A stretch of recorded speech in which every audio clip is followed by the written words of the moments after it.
Ika-25 ng Setyembre, taong 1879.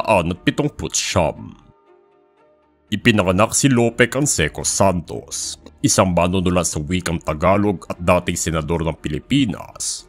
Ngunit mas kinikilala pa siya para sa kanyang sosyalistang nobela, Ang Banaag at Sikat, kasama na din ng kanyang mga kontribusyon para sa balarila ng wikang Filipino at palatitikan ng wikang Tagalog. Itinuring ang kanyang nobela bilang ang pinakaunang aklat na gumamit ng mga prinsipyo ng sosyalismo sa Pilipinas at ang panawagan nito sa mga reforma para sa mga manggagawa na naging inspirasyon para sa Socialist Party of the Philippines at ang Hukbalahap.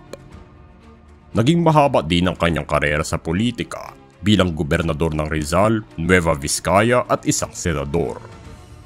Siya ang naging pangunahing may akda ng Philippine Legislature Act No. 2946 na itinatag ang ika-30 ng Nobyembre bilang ang araw ni Andres Bonifacio. Ikinampanya din niya ang pagpapalaganap ng isang pambansang wika para sa mga Pilipino sa pamamagitan ng mga lektura at ang pamumuno sa mga departamento ng wika sa mga iba't ibang universidad.